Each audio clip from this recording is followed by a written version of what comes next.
The information contained in this podcast is for general information purposes and does not constitute investment advice. You should seek investment advice tailored to your circumstances before making any investment decision. Opinions expressed are as of the date of recording, 25th of October 2023. This is In The Know, a monthly investment podcast brought to you by Magellan Asset Management.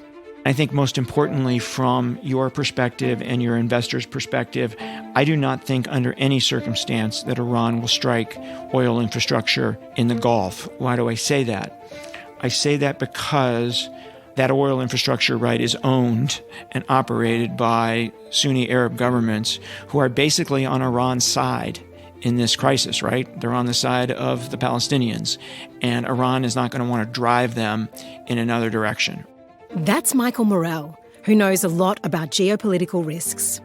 He's a former acting director of the Central Intelligence Agency and has extraordinary insight into how to think about risks, such as what is happening in the Middle East right now.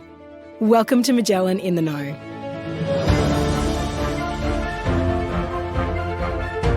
In this episode, Michael Morell is joined by Magellan Portfolio Manager and Head of Macro, Arvid Streimann, for a fascinating discussion about risks and how to deal with them. Together they cover the globe, looking at Israel, Ukraine and China, before drawing parallels between managing geopolitical and investment risks. So if you're an investor interested in how to take chances sensibly, it's a conversation you need to listen to. First, here's a warm welcome from Arvid Streimann.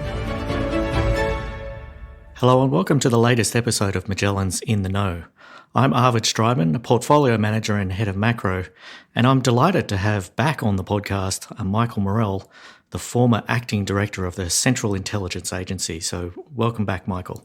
Arvid, it is great to be back on your podcast and always great to talk to you. Yeah, likewise. And I think that we're going to have an interesting conversation today because I really wanted to talk about two things, and we usually talk about geopolitical happenings and goings on. But I remember once we had this really great conversation in private, and I wanted to talk about a couple of things today. Firstly, some thoughts on what's happening around the world, and then that second piece, the new piece, which is around how you think about risk, because as investors, we're thinking about risk all the time. So that's what I think is going to be interesting today. Looking forward to the entire conversation. Great.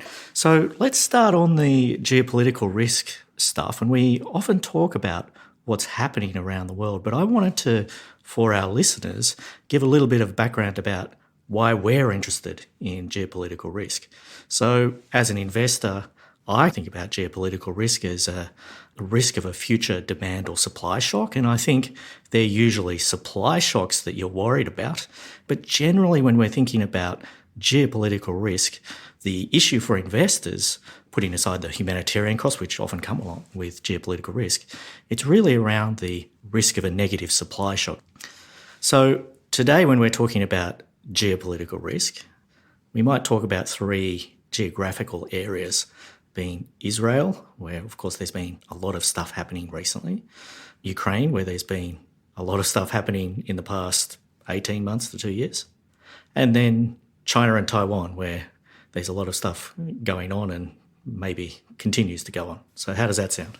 And hopefully something big won't happen there. So Yes, exactly. So just to set the scene a little bit here, when we think about Israel from an investing perspective and through that lens of supply shocks, we're really thinking about oil here. But before we get onto oil, maybe the first question to you, Michael, and we can talk a little bit about, is how you're thinking about this current conflict, potential scenarios, and maybe some of the signposts to some of those scenarios if they were to occur. Yeah. So I'll start by saying that, the key question is, to what degree does this conflict go beyond Gaza? And with regard to that, I get more and more worried every day. And there was a step change for me, Arvid, last week when all of a sudden Shia militant groups across the region started attacking U.S. facilities in Iraq and Syria. And in the case of the Houthis in Yemen, they actually attempted a missile strike on Israel that was intercepted by a U.S. warship in the Red Sea. So why was that an inflection point for me. And the answer is because that could not have happened, in my view, without a firm Iranian decision that they wanted that to happen. All the groups did it at pretty much the same time in pretty much the same scope. And that really tells me that Iran either green-lighted it or actually encouraged it. And if that's right, and I think it is, then it really says something important about the supreme leader in Iran's thinking about this, because he has heretofore been very cautious about his foreign policy and his national security policy. He was the one, for example, who stopped Iran's weaponization program for nuclear weapons in 2003 and has not allowed it to start since. So he's been incredibly cautious. So this would be a pretty significant change for him to say to these proxies across the Middle East, let it go. But let me first start by saying it's an almost certainty that Israel will go into Gaza. It's an almost certainty that that will be an extraordinarily difficult military operation, that there will be a large number of Israeli lives lost, a large number of the lives of Hamas fighters, and much more importantly, a large loss in life of women, children, and other civilian casualties. Very large numbers. I think the other thing that's going to happen when Israel invades is you'll see a large barrage of rockets from Gaza into Israel, most of which will not reach the ground because they'll be intercepted by Israel's Iron Dome missile defense system. And I would imagine that those missiles that remain on the ground in Gaza, won't last too long because they'll be taken out by Israeli airstrikes. Beyond, I think there's three significant risks, really, of the broadening of the war.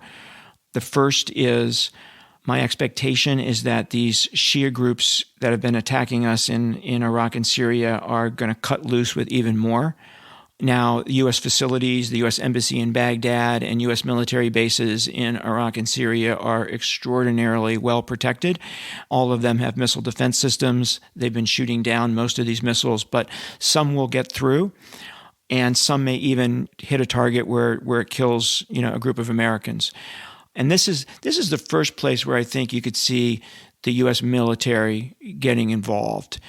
And I think there's two kind of scenarios. One is the attacks are so consistent and so large in number that we feel we need to strike those Shia militant targets in Iraq and Syria. Syria is fine, but if we strike them in Iraq, that could create real tension between the United States and the Iraqis, because the Iraqis are not going to be happy with that. More importantly, if a number of U.S. officials get killed on the ground by one of these missiles, we may find it necessary to strike Iran to try to reestablish deterrence with these Shia militia groups. Now, if that happens, Arvid, I would expect both the United States and Iran to be very, very cautious, right? We might do one strike. They might do one strike in return, and because I don't think either country wants a war. And I think most importantly, from your perspective and your investors' perspective, I do not think under any circumstance that Iran will strike oil infrastructure in the Gulf. Why do I say that?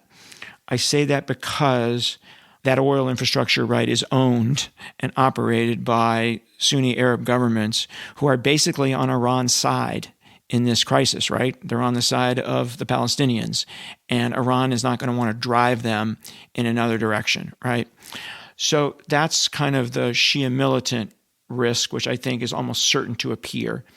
And then you've got the risk of a second front in northern Israel between Hezbollah and Israel. So a second war that Israel would be fighting. If you asked me a week ago, I'd say it was, the probability of that happening was well under 50%, and now I'd put it much higher. I'd put it at 70, 80%.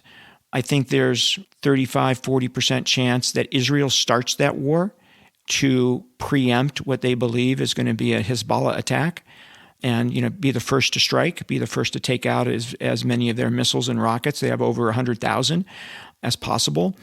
And I think there's a 35, 40% chance that Hezbollah starts the war to try to draw Israeli forces away from Gaza to be seen as supporting Hamas. So that's pretty high, right? Those are independent variables. And when you add the two together, you get 70, 80%. Most of the people who study the Israeli military tell me that the Israelis would have a very hard time fighting two wars at once, one in Gaza and one in southern Lebanon. And here's the second place where the U.S. military could be affected. It wouldn't surprise me at all that in that situation where there's a two-front war in Israel, that the Israelis ask for our support, our military support. And that's regardless of who fires the first bullet? It's regardless of who starts it, right? And my guess would be it would be an easy yes for President Biden to conduct airstrikes, U.S. airstrikes against Hezbollah targets in Lebanon. But I think it's also possible that the Israelis ask for U.S. ground forces on the ground in Israel to prevent Hezbollah from actually invading Israel. Now, when somebody told me that this weekend, I said, geez, that sounds pretty significant. And they said to me, if you were the U.S. president and you were asked to put, say, 10,000 troops on the ground in northern Israel to prevent a second Holocaust, would you? And I said, of course I would. And so, that's possible that the U.S. gets directly involved in this second war because Israel's going to have a hard time fighting both. So that's the second place, right, where this could play out. And then the third is the West Bank. Israel has spent the last 7 to 10 days arresting Hamas operatives in the West Bank. They've arrested 450. They've conducted some airstrikes against Hamas targets. I think most of the Hamas guys will be rounded up by the time the ground invasion starts. But what's likely to happen in the West Bank is a popular uprising where normal folk come out into the streets and kids start throwing rocks at the Israeli military. People start attacking Israeli settlers, right, with whatever weapons they can find. And the Israeli military has to respond. And so you have a second place, right, where there are civilian casualties.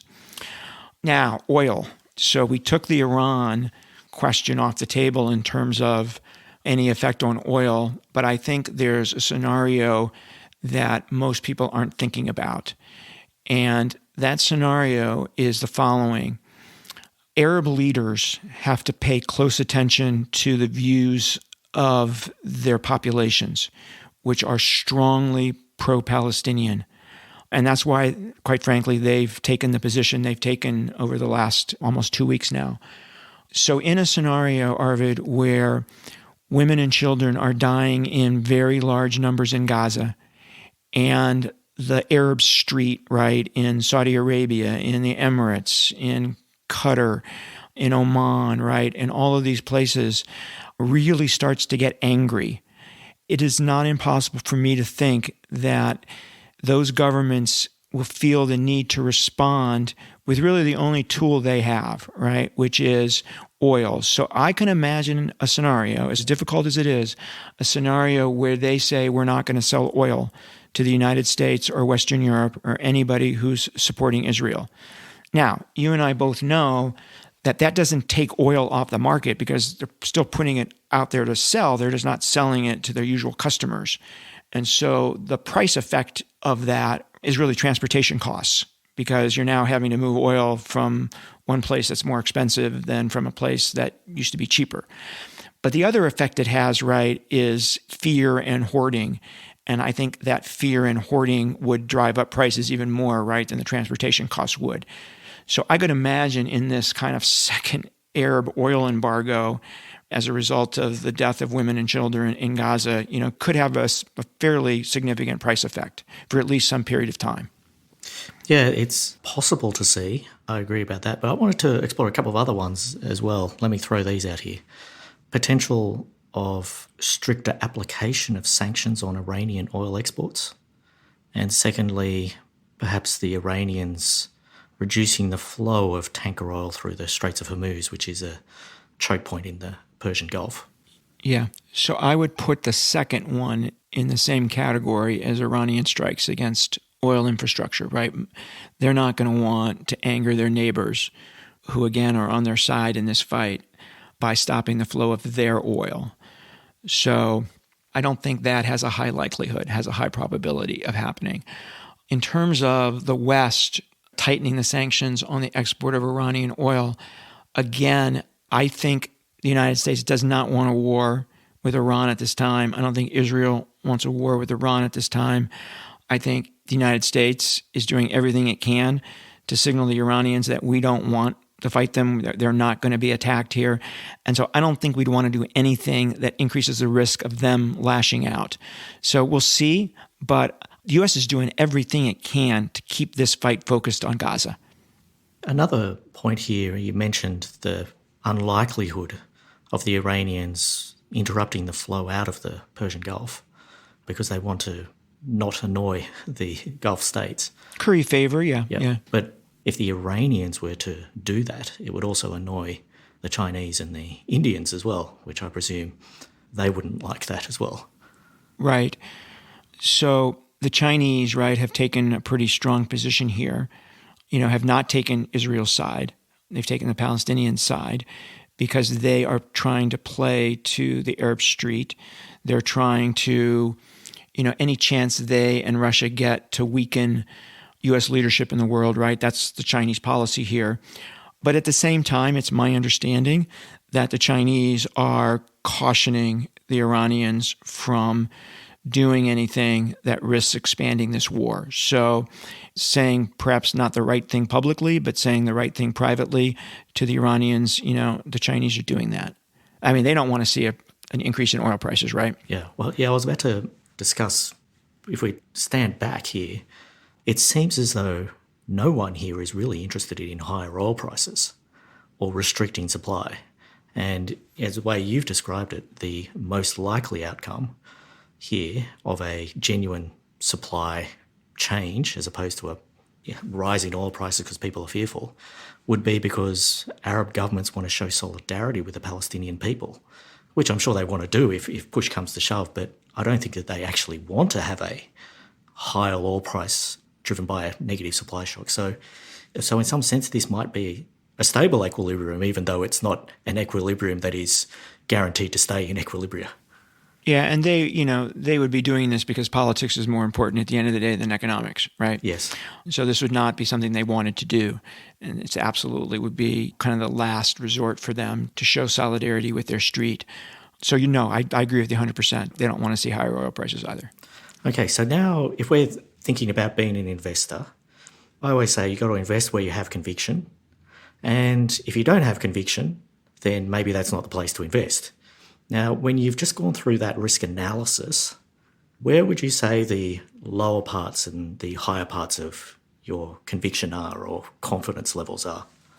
Yeah. So as you know, CIA analysts make judgments and then they attach confidence levels to those judgments. And those confidence levels are either low, medium, or high. And, the confidence levels depend on how much of the picture you're seeing and the sourcing for those different pieces of the picture. Are you confident in that sourcing or, not? So if you were to say to me, what do I have high confidence in? Yes. I have high confidence in my judgment that Gaza is going to be a bloodbath for everyone involved. Number one, I have high confidence that the Iranians do not want to get directly involved in this unless their hand is forced. I have high confidence that the U.S. and Europe and the relevant countries in Asia, Australia are doing everything they can to keep this conflict in Gaza and keep it from spreading. I have low to medium confidence in my judgment about northern Israel because I'm not talking to, directly to the people involved and I'm not seeing intelligence, right? I have low to medium confidence in the West Bank getting out of control as opposed to just, riots and protests. And then I'd say I have high confidence that Shia militant groups will continue to fire rockets at U.S. forces and U.S. embassies in the Middle East. Yeah, which is a real tinderbox. I think you did a good job of explaining that there's a very strong deterrent reaction that would be required and probably some domestic political response as well. Right, yeah. Exactly. Okay, maybe we'll move on to our second area, which is the Ukraine theatre. Yeah. Where here I don't think it's so much about oil directly. Of course, there are some sanctions which were pushed onto the Russians as a consequence of what they did when they invaded Ukraine. But I think it's probably commodities more generally. I did see when I was travelling around shortages of sunflower oil, for instance. So first question is, how is what's happening in Israel going to impact what's happening in Ukraine? Yeah, that's a great question. So for the most part, there's not much overlap between the weapon systems that the U.S. is providing to the Ukrainian military and what we will need to provide to the Israeli military.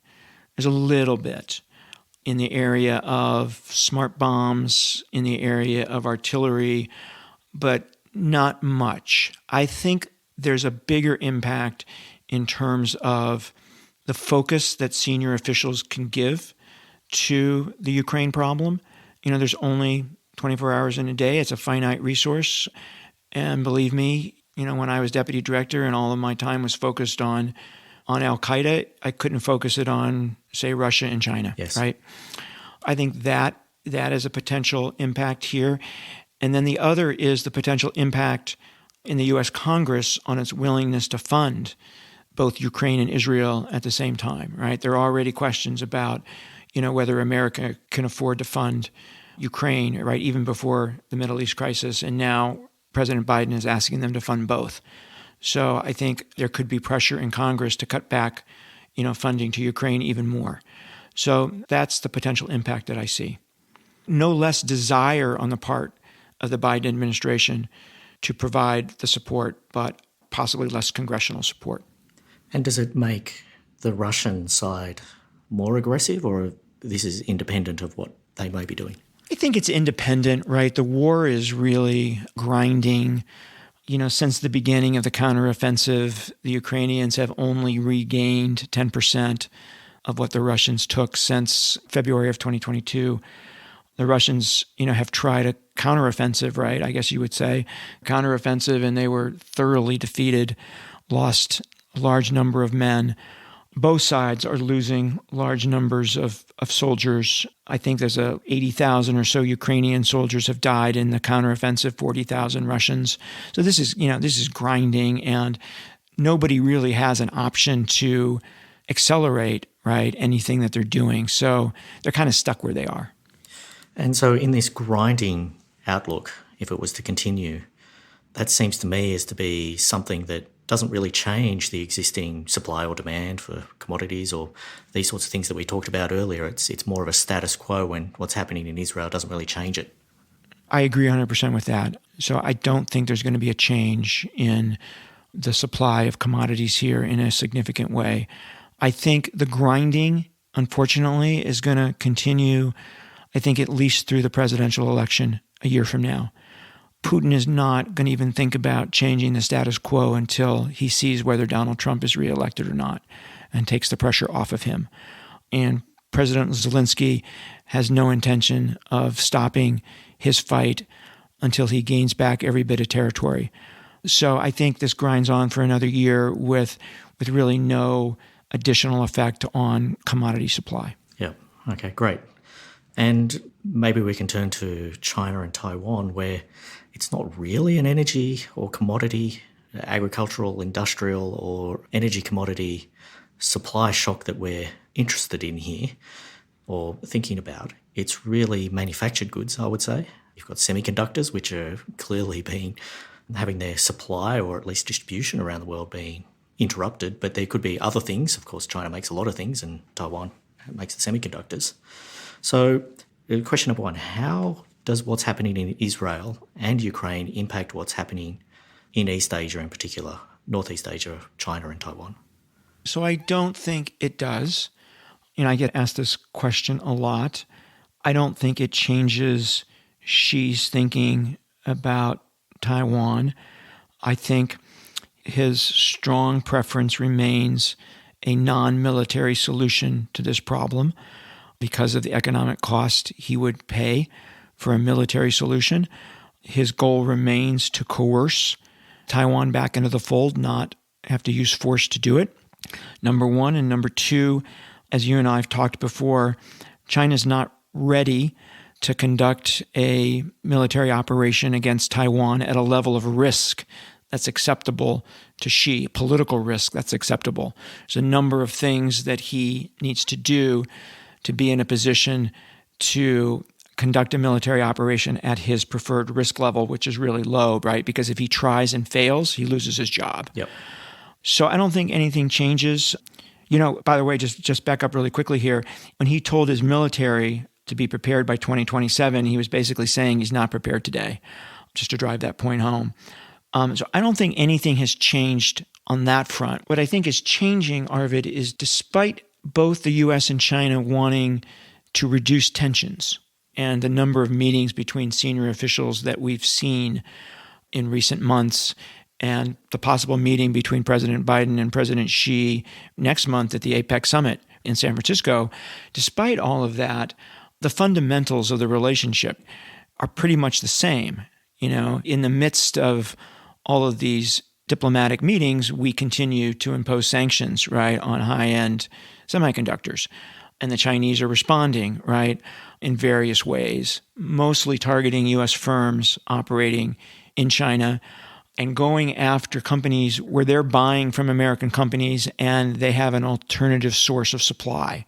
Micron was the great example, right? Micron was selling them kind of low-end chips for which there's now a glut on the market. So by not buying from Micron, they can still, they hurt Micron, they hurt a U.S. company, but they can still go get all the low-end chips that they want. So, that's where they are, but we keep up in the ante here in terms of sanctions, and, they're going to do the same. So I think they're going to focus on trying to hurt the United States and not the rest of the world in their response. But I think that's going to continue. I don't think that's going to be impacted by the Middle East, but I think it's going to continue. Yeah, because I wanted to explore that just a little bit more, because we were talking earlier about some of the ramifications of what's happening in Israel. And I think there's really two buckets, because you're saying that on the Chinese side, not much has really changed. But maybe there were two things that are changing on the Western or the US side. One is the amount of time that people have to think about China and deal with China because they're using that energy and time somewhere else. And secondly, the domestic politics, maybe the electorate is becoming fatigued about supporting foreign countries. We've seen that to some extent with Ukraine. There seems to be strong support for Israel, but I note that there are some people who think that the American government shouldn't be supporting Israel as much as they intend to. And perhaps that can flow into current and future support for Taiwan. So are those two things at risk, which is the time and the support? I'm not sure, right? Because American politics at the moment is anti-China, right? It's really one of the few issues that both parties agree on. And I think in the election campaign over the next year, you're going to see both parties try to out anti-China the other. And so I think the decibel levels will be pretty high with regard to anti-China messages over the next year. Hopefully Xi doesn't feel he needs to respond to any of that, and that he'll understand what's happening. And so I don't think it's going to take a focus off China. I think that's going to remain. And I think that the tit for tat on sanctions, right, as I suggested, will continue, and that's going to keep the focus on China too. So I worry more about losing the focus on Ukraine than I do losing the focus on China. Okay. Now, China supplies America with a lot of things. I like to say cheap T-shirts and things like that, but low-end manufacturers. But they also supply a bunch of other things, rare earths, which is in the news quite a bit. And obviously there's mid to higher-end manufacturers flowing the other way as well, which is to America and Europe. How do you think about China and its willingness to use that card or play that card? Yeah. So, we just saw them respond to semiconductor sanctions by saying they're not exporting graphite to the United States. So they've now, used that card for the first time. I do think that the way people should think about this, right, is they'll be very cautious in taking steps that actually hurt the Chinese economy, particularly at this moment when the Chinese economy is struggling. So I think they're going to look for steps where they can cause pain for the U.S. or a particular U.S. company, and I think in most cases it'll be a particular U.S. company. They're going to look for places where they can cause pain for the U.S. and not cause pain for the Chinese economy. So I think people should look for the overlap of those two circles, right? Yep. And where's that intersection? I think that's how you should probably analyze it. Let's just say that the US escalates towards China with some sort of trade sanction or restriction. Do you think that China's always going to match, in some terms, that escalation or introduce a real or genuine escalation? Yeah, I think they'll match it. I don't think they'll escalate. Why do I say that? I say it because China is more dependent on trade than we are. And escalating for China is more risky than it is for the United States. So, both in terms of exports, as a share of your economy, and then where the two economies are from a health perspective, right? Which is really unlikely to change over the next year, I think. So I think they'll be cautious in terms of escalating, and I think they'll just feel that it makes the most policy sense to match. Although, look, politics matter there too, and Xi needs to pay attention to domestic opinions. So the more the U.S. is aggressive with China, the more attitudes in China can change toward the United States. I know a little company in the United States that looks at what China is censoring at home. And one of the things they tend to censor is anti-U.S. viewpoints among their own public because Xi doesn't want to lose control over U.S. policy to his own public. Yes. And so, I think you got to pay attention to if the U.S. starts doing things that gets the attention of the Chinese public, then I think you got to worry a little bit more about China escalating. Yeah, the nationalism piece is potentially a can of worms and uncontrollable. Yes, absolutely. Okay, so I might move on to the second part of our conversation here, something new, right? Where we're going to talk about managing risk. And in your successful CIA career, you're obviously started on the analyst side, rose up through the analyst ranks, and there you're analysing national security risks. But what I think is really interesting in the parallel here towards what we do is that you didn't just analyse those risks. You had some part, or the CIA had some part in managing those risks, because the parallel here is that as investors, we're analysing investment risk, and we've done some analysing of investment risk earlier in the episode. But as an asset management firm, we also have to manage that risk. So I think what we kind of do is fairly similar in some way. Mm-hmm. So I'm really interested in what you think are the main ways that you think about your approach to risk management. Yeah, so let me say in my career, 33 years, most of it on the analytics side, but the last 7 or so really overseeing the entire agency. Agency takes two kinds of risk. One is an analytic risk in making judgments. So when we make a judgment, we're taking a risk. And we're taking a risk in that if we're wrong and the policymakers base a decision on our analytic judgment, and we're wrong, we can have a significant impact on the interests of the United States. And the best example of that, of course, is being wrong about Iraq WMD, right? So you actually, on the analytics side, think about risk and how do you manage that risk, right? Well, first of all, you try to understand it. And I think the best way we try to understand it is what we talked about earlier in terms of capturing our level of confidence. Right? That's really trying to understand the risk inherent in an analytic judgment. So if you say high confidence, right, you better be right 95% of the time. When you say low confidence, it's probably okay to be right only 60% of the time. And that policymakers understand that, you understand it. So in a sense, in capturing your confidence level, you're trying to quantify the risk you're taking.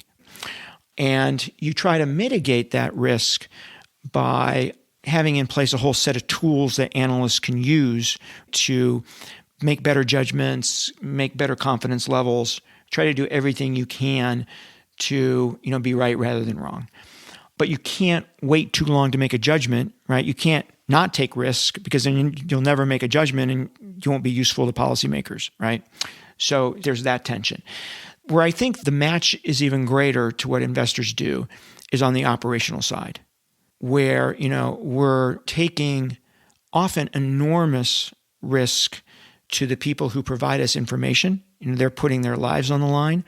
And then our own officers are taking enormous risk in meeting with our assets, our spies, the people providing us information. If you don't take risk, you're not going to collect information.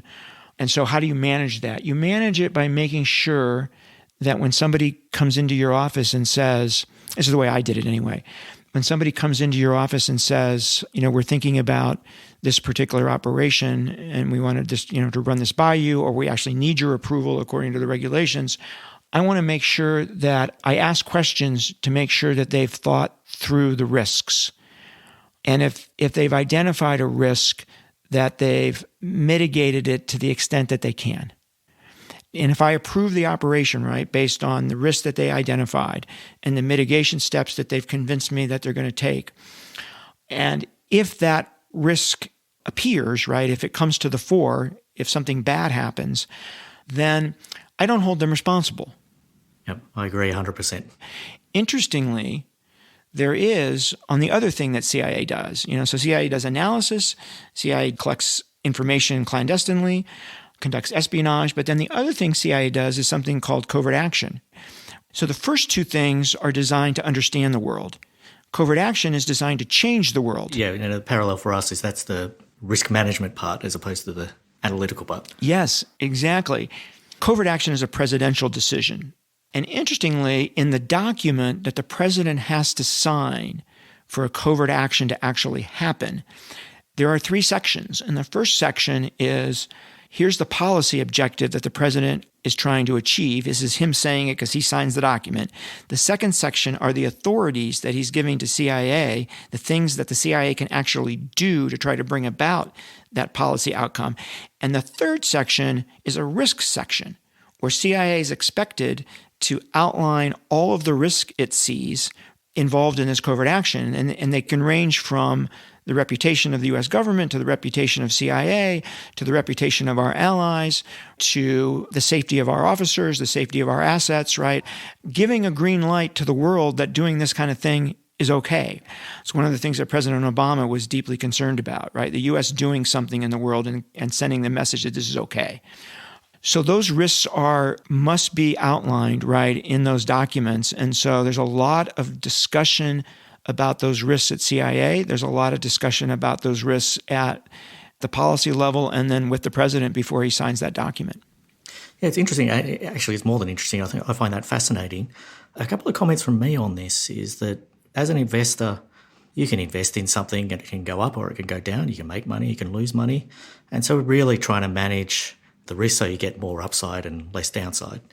Whereas I'm guessing from your perspective in what you were doing at the CIA, it was, as an outsider, it seemed as though what you were really doing was trying to manage a lot of the downside and not so much as create the upside, although some things you could create upside. I think it was really managing the downside. So what I'm saying is the payoff functions between what we were doing may have been slightly different, but the underneath I think is reasonably similar. Yeah, no, I never thought of it the way you just said it, but you're exactly right. You're exactly right in terms of what we were trying to accomplish. And here's what I think about when it comes to a risk event. On the analysis side, you can draw it out into some outcome tree and you can have a certain number of branches. And I'm with you and I'm saying if someone comes to me and something happens and the branch wasn't there, I think that's almost the worst thing you could possibly do. But once you've drawn the branches, you have to then sit there and go, okay, so what's the impact under all of these branches or the payoff or the outcome? That's the second thing. And then the third thing is to attribute some probabilities to all of those branches. And then the fourth thing, which I know you and I have great sympathy for, is to stand back once you've drawn that painting or picture and go, how much do I believe this? How much conviction do I have? And that I think people can visualize. I think it's a relatively simple framework. Of course, filling in the probabilities is probably the hard bit, right? Yeah, and those probabilities change every day. Totally. Right, as you get more information. Yep. Just like I said, I've become more concerned about the spread of the war in the Middle East the last few days. So it literally changes every day for both intelligence analysts and investors. Yeah, and I really like how you were giving probabilities earlier, by the way. That sort of floats my boat a little bit when you do that sort of stuff. I know you now, Arvid. I know you. Okay, so now that we've established how you were kind of thinking about analysing and what I call managing risk or your actions, where do you think people generally underperform? Yeah, so one common pitfall is to not take enough risk. I've seen analysts, not want to make a judgment.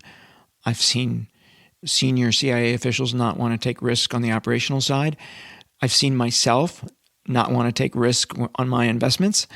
And I think that in all 3 cases, CIA would have been better off and I'd be better off financially if I had taken more risk. So I think there's a risk aversion that often gets in the way of taking the amount of risk you should take, or that would make sense, right, if you had more information. So that's one. I think a second is what I call mirror imaging. When you're looking at a situation and you don't have, particularly when you're looking, maybe this is more intelligence analysis than investing, but you'll tell me, when you're trying to think about what happens in the world, right? It's a combination of what other players do in the world with what the U.S. does. And you have pretty good insight, not perfect, into what the U.S. does. You got much less of a perfect insight into what others do. And when you're trying to think through what others do, there's a very strong tendency, when you don't have information, there's a very strong tendency to mirror image and say, if I were President Xi, here's what I would do. And that is almost always wrong. It is almost always wrong. I've seen that over time. So that's another one I would highlight. It's fascinating you say that, because one thing that I always tell people is that when you're in a situation and you're trying to predict what someone's going to do, and I've seen this loads of times. I used to be an economist. We're trying to predict what the RBA, the Reserve Bank of Australia, is trying to do. And people would often say, well, I would do this. And I always pick them up and say, hang on, you're not trying to predict or tell people what you would do. You're actually trying to pick what that person's trying to do. So I have a lot of sympathy with what you just said. Exactly. And just on your first point, they're not taking enough risk. I suspect you were saying not taking enough risk for a given level of confidence, right? Yes. And there, I think you've hit the nail on the head. I see this quite a bit. And, there's people have their biases. I'm blaming anyone here. I think this is a human thing. This loss aversion, I think people don't really want to be wrong. And so the upside in some sense is not quite as big as the downside if it was a 50-50, because they feel more hurt than from a losing trade than a win from a winning trade. Yeah. One of the things I saw with CIA analysts is they would say, here's the likely outcome. And then they would write a red cell and say, here's an unlikely outcome. And those two things together would cover everything. And therefore, anything that happened, they could point to either the main judgment they made or the red cell that they wrote, right, to protect themselves, which at the end of the day isn't helping anybody. Yeah. And we see this a little bit. You go throughout my entire career is that people don't want to be wrong. And so they'll put a laundry list out there. And I always say to them, hey, at the end of the day, no one gets 100% right. That's where I think this conviction really graduates your risk analysis and then informs the risk management. Because, hey, no one gets things 100% right. No one hits a hole in one every time they walk up to the tee, right? Right. It just doesn't happen. And so I think that graduation is super important. Now, I wanted to ask you a question, and you kind of talked about it a little bit earlier in one of your responses. Let's just say you're in a situation where you have to make a decision right now and you haven't gone through that entire process or my decision tree. How do you approach that particular scenario? Yeah, so I faced that scenario many times when I was deputy director and when I was acting director. And what I would do is, I probably had maybe 15 minutes, 30 minutes, hour to make a decision. I would get the experts in the room, every single one of them, and I would start with the least senior person in the room and ask them what they think of the situation we find ourselves in and what they would recommend that I do, and then work my way up. I would start with the most junior so that their view was not influenced by the more senior person in the room. And during that process, I would ask a lot of questions. And then almost always out of that conversation would come a consensus that I agreed with most of the time. That's what I would do. I find that fascinating, in particular going from the junior person to the senior person in order to stop any potential suasion of views, which I think is really important. We try to do a similar thing internally here as well. I think it's really important. And then the gaining of a consensus. Obviously, we face this type of issue in investment markets as well. I think you can gain a consensus, but if you're limited by time, I think you generally, as a rule, will have lower confidence. You can still get the consensus, you can still form the view, but that time element, I think the vector at which that impacts your analysis and therefore flows through to your risk management is really on a lower level of confidence. So, yes, I agree. I agree with you 100%. If you can get it, great. If you can't, you got to make a call. Yeah, but the one thing which shouldn't change here is that your this is what I believe, is that the level of conviction or confidence required to make an action should be unchanged, even though you may not have as much time, which influences the level of conviction that you can get in the analysis phase. Yeah. Oftentimes you're faced, at least in my business, you're faced with a decision that has only two bad outcomes, and you got to figure out which one is worse. And so there's no upside. There's just two options with both downsides. That happens a lot in this espionage business. Yeah, and I think another difference between what we're doing, I know there's a lot of similarities, another difference is that at the end of the day, you can measure how well we do by percentages.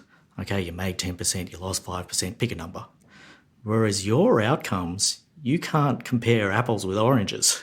So if there's one particular outcome, maybe it is something that involves civilian harm, and then there's something on the other side which maybe is some change in geopolitical power. And weighing those up, it's not quite as cut and dry and saying it's a plus 5% or a minus 5%. Yeah, that's exactly right. And I would add that, and I think this is one of the reasons why the risk aversion kicks in, is because when something bad happens, either analytically or operationally, everybody knows about it. It's front page news often, whereas the good things that happen get hidden more and don't become big issues, which I think drives the risk aversion I talked about earlier. So Michael, I'm getting towards the end of the pod here. Any final thoughts on your career as a risk manager and risk analyst and what that might be a parallel to with respect to what we do? Yeah, here's what I would say is that I didn't know what I was doing from a risk management perspective in my job in the government until I was out of the government and I was actually sitting on a risk committee on a board. Did I really realize what I was doing and how I was managing risk pretty much exactly the same way as we were managing risks, all sorts of different risks on the risk committee? So there is a underlying framework here, and I think sounds like the framework, if you get that right, then it doesn't matter how you apply it or what you apply it to. It's the same business. I think that's exactly right. Great. Well, it's been a pleasure talking to you, as usual, Michael. Likewise. Great to be with you, Arvid. Thank you.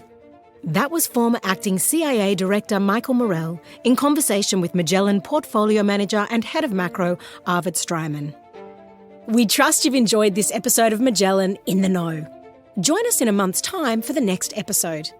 For more information on upcoming episodes, visit magellangroup.com.au/podcast, where you can also sign up to receive our regular Investment Insights program. Thanks for listening.